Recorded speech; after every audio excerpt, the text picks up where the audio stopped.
काय म्हणताय? नाशिकमध्ये धाडी वगैरे पडल्यात जोरात. हो या. नाशिकमध्ये धाडसत्र पडतंय. ठेकेदार, बिल्डर. नाशिकचीच निवड का केली आहे धाडसत्रासाठी? हे जरा संशोधन पत्रकारांनी केलं पाहिजे. हे सगळे ज्यांच्यावर धाडी पडलेले आहेत त्यांचे संबंध सरकारमधल्या कोणाशी आहे?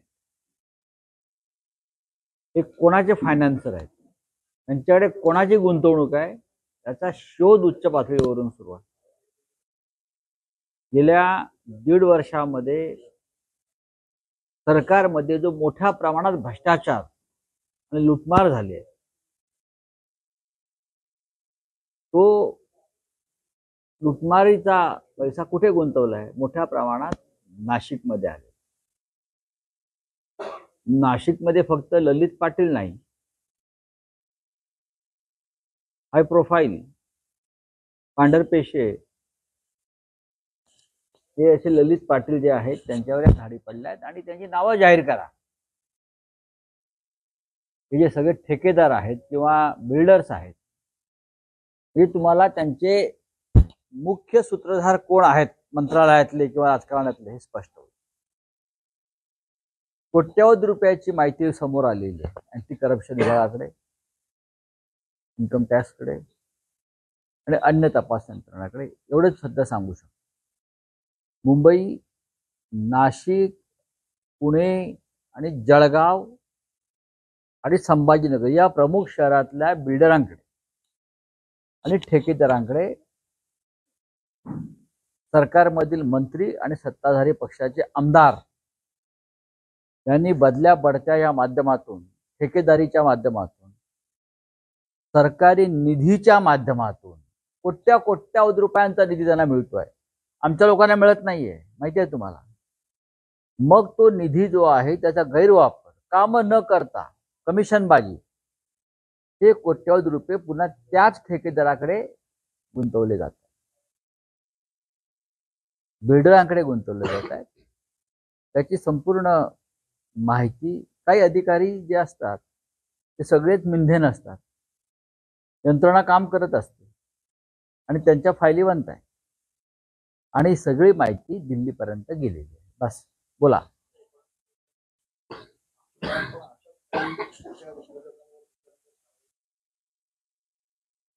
मग ते त्यांच्याकडून आता निवडणुकीसाठी पैसे घेतले, त्यांना ब्लॅकमेल करून त्यांना आता ब्लॅकमेलही केलं जाईल. आणि व्यवहार हा असाच असतो राजकारणामध्ये सध्या. ठीक आहे, पाहू. स्टील कंपन्यांच्या काही प्रमुख लोकांवर, स्टील उद्योगातल्या अशा प्रकारच्या कोट्यवधीच्या रेट झाल्या होत्या आणि नंतर तो माल मसाला घेऊन बाहेर गेले. त्याच्या पुढे काय झालं, कोणी मध्यस्थी केली सरकारमधून ते समोर आलं. पण शेवटी जे चाललंय या महाराष्ट्रामध्ये ते अत्यंत भयंकर. हेमंत सोरेन यांना काल अटक झाली. झारखंडचे मुख्यमंत्री, एका राज्याच्या मुख्यमंत्र्याला काल ज्या पद्धतीनं अटक झाली, 7,000 जवानांचा फौजफाटा काल रांचीमध्ये आणला होता. 7,000 जवानांचा. झारखंड एक आदिवासी राज्य आहे, फार मोठं राज्य नाहीये, पण तरीही लोकसभेच्या 7 किंवा 8 जागा भाजपला आपल्या ताब्यात घ्यायच्या आहेत. जसं चंदीगडचं महापौरपद ताब्यात घेतलं झुंडशाहीने, त्या पद्धतीनं. आणि हेमंत सोरेन हा एक खमक्या मुख्यमंत्री त्यात अडथळा ठरू शकेल म्हणून काल एक जुनं प्रकरण 7 एकर जमिनीचं काढून 7 एकर काढून त्यांना अटक केली. कोट्यवधी हजारो कोटीचे घोटाळे महाराष्ट्रात झाले. स्वतः प्रधानमंत्र्यांनी सांगितले. शिखर बँक घोटाळा, सिंचन बँक घोटाळा, त्याला क्लीन चिट आहे काल. आणि हेमंत सोरेनला तिकडे अटक आहे. हसन मुश्रीफ असतील, भावना गवळी असतील, प्रफुल्लभाई पटेल असतील, मी कोणावरती व्यक्तिगत टीका करत नाही, पण हेमंत सोरेनला अटक. हेमंत सोरेनपेक्षा गंभीर स्वरूपाचे आरोप हे आसामच्या मुख्यमंत्र्यांवर भारतीय जनता पक्षाने केले होते. ईडीच्या आरोपपत्रात त्यांचं त्या प्रकारचे आरोप आहेत, पण ते आज आसामचे मुख्यमंत्री आहेत. पण हेमंत सोरेन यांना अटक करण्यात आली, हे लक्षात घ्या. अशा प्रकारचं हे राज्य या देशात सुरू. आज रोहित पवारांच्या कारखान्याचा विषय आणि अजित पवार यांच्या जरंडेश्वर कारखान्याचा विषय सारखाच आहे. लिलावात घेतलेले कारखाने मूळ किमतीपेक्षा कमी भावात मिळाल्याचा आरोप आहे. जो आरोप अजित पवारांवरती आहे तो रोहित पवार किंवा अन्य अनेक 60-65 लोकांनी अशा प्रकारचे कारखाने घेतले आहेत. पण ईडीच्या दारात चक्रा कोण मारताय तर रोहित पवार. कारण ते भाजपला मिंधे नाहीयेत, ते भाजप पुढे झुकले नाहीयेत आणि झुकणार नाहीयेत. नितीश कुमार यांच्या निकटवर्तीयांवर धाडी पडल्या 2 महिन्यापूर्वी ईडीच्या. आपल्याला माहित नसेल सांगतो. जनता दल युनायटेडचे खजिनदार, त्या पक्षाचे खजिनदार, त्या पक्षाच्या प्रमुख नेत्यांचे काही नातेवाईक, त्यांना अर्थपुरवठा करणारे प्रमुख लोक त्यांच्यावर बिहारमध्ये धाडी पडले आणि 2 महिन्यात नितीश कुमार हे भाजपवासी झाले. ही मोडस ऑपरेंडी. महाराष्ट्रामध्ये आम्ही वाकलो नाही. महाराष्ट्रात शरद पवार असतील, रोहित पवार असतील, अन्य प्रमुख नेते असतील, ते ठामपणे उभे आहेत. काय हवं ते करा, आम्ही तुमच्या झुंडशाही पुढे झुकणार नाही. अरविंद केजरीवाल यांना 7 समन्स आले, ते ठामपणे उभे आहेत. काय हवं ते करा, आम्ही तुमच्या झुंडशाही पुढे झुकणार नाही. अरविंद केजरीवाल यांना 7 समन्स आले, तेही जायला तयार नाहीत. ते कारवाईला सामोरे जायला तयार आहेत.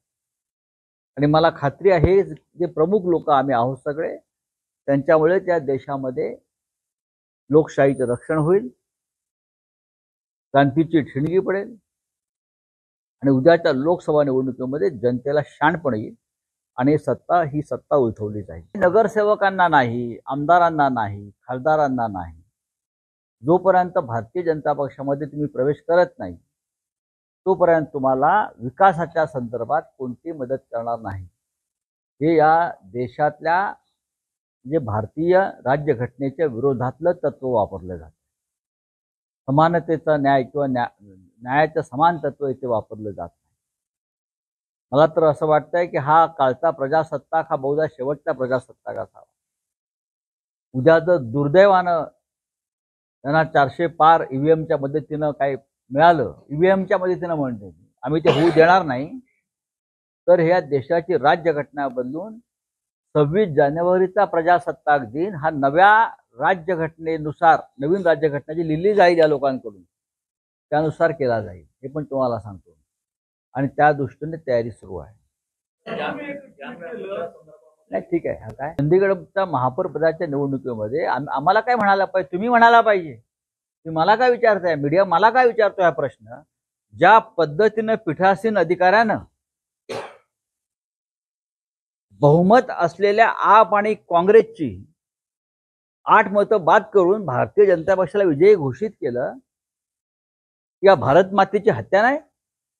सरळ सरळ दिसतंय तो पीठासीन अधिकारी टेबलावर बसून आपला पडलेली मतं आपल्या पेनाने खोडतोय, अवैध करतोय, हे दिसतंय. राहुल नार्वेकरांनी जो गुन्हा या महाराष्ट्रात केला तोच गुन्हा तिकडल्या पीठासीन अधिकाऱ्यांना भाजपच्या महापौर पदाच्या निवडणुकीत केलेलं. स्पष्ट वित्त बहुमत असताना काँग्रेस आणि आपचं त्यांनी भाजपला विजयी केला. महाराष्ट्रामध्ये सुद्धा जे राहुल नार्वेकरांनी पाप केलं तेच पाप तिकडल्या पीठासीन अधिकाऱ्यांनी केलंय आणि हे पाप केल्याबद्दल राहुल नार्वेकरांना पक्षांतर विरोधी चिकित्सा समितीचं अध्यक्षपद देण्यात आलेलं आहे. बरं का? हो, यांचे नवीन घटनाकार आहेत राहुल नार्वेकर. हे नवीन घटना लिहायला बसलेत तिकडे आणि त्यांच्या जोडीला त्या समितीचे सदस्य म्हणून त्या चंदीगडच्या पीठासीन अधिकाऱ्याला बसवलं आहे.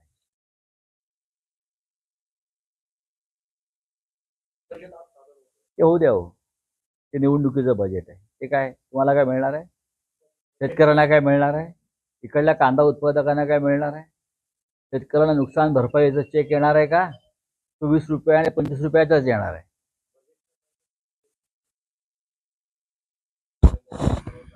मग म्हणून तर म्हणतो तुम्हाला काय मिळणार. पहिल्या दिवशी वाढल्या, कदाचित बजेटमध्ये 2 रुपये कमी करतील, म्हणजे बघा आम्ही कमी केलं.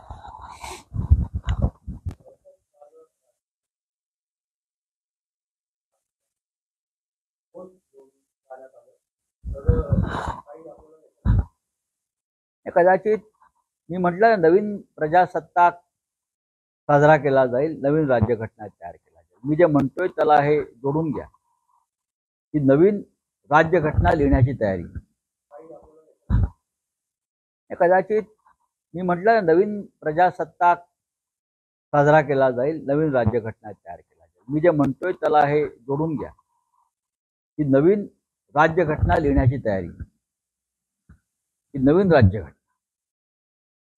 उद्या देशाचे राष्ट्रपती किंवा पंतप्रधान हे धार्मिक मिरवणुकीतून सुद्धा संसदेत येऊ शकतात. देश हा इराणच्या दिशेने चालला. इराणमध्ये आयतुल्ला खोमेनीने ज्या पद्धतीनं राज्य केलं तशी खोमेनीशाही भारतामध्ये आणून हा देश 500 वर्ष मागे नेण्याची प्रक्रिया सुरू झालेली आहे. ज्ञान, विज्ञान, तंत्रज्ञानाचा बाबतीत देशाला जी प्रगती पथावर आपण नेलं होतं 70 वर्षामध्ये, पण मोदी, शहा आणि त्यांचे लोक देशाला 500 वर्षा जुन्या अशा अश्मयुगात नेण्याच्या विचारात आहेत. लोकांना जर मान्य असेल तर त्यांनी ते स्वीकार.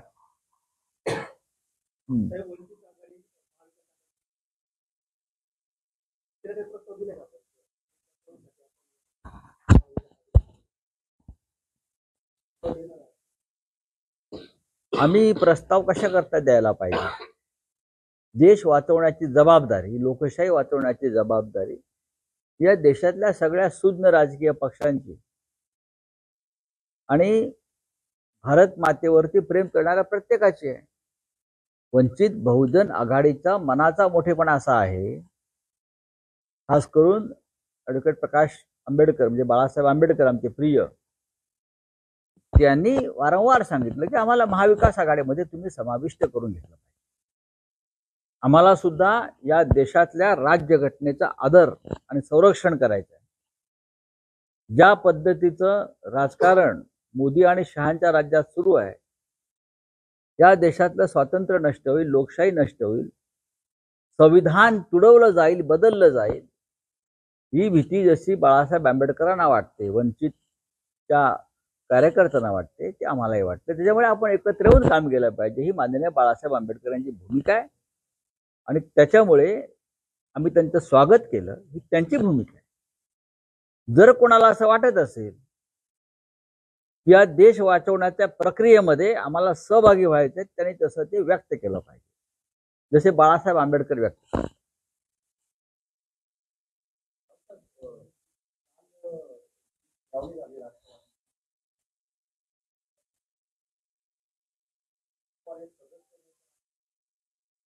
बघा, काल ते वक्तव्य करत असताना त्यांच्या समोरची त्यांना भ्रष्टाचारासंदर्भात जे क्लीन चिटचा कागद मिळाला तो आला असेल, त्याच्यामुळे ते गांगरले असतील. एक लक्षात घ्या, हा सगळा सुनावणीचा फार्स आहे. राहुल नार्वेकरांच्या समोरची सुनावणी, बरं का, हा शांतता फार्स सुरू आहे असं एक नाटक आहे. शिवसेनेने त्याचा अनुभव घेतलेला आहे. आता तो राष्ट्रवादी काँग्रेसला आहे. शरद पवार स्वतः हयात आहे तो, तरीही राष्ट्रवादी कोणाचे हा प्रश्न जर राहुल नार्वेकर यांना पडला असेल तर त्यांनी सुनावणी न करताच निकाल द्यावा आणि जे नवीन राज्यघटना लिहायला घेतलेली आहे त्यांच्या नेतृत्वाखाली, ते लिहिण्यासाठी त्यांनी एखाद्या परदेशात लंडनला वगैरे जाऊन बसावं. चला.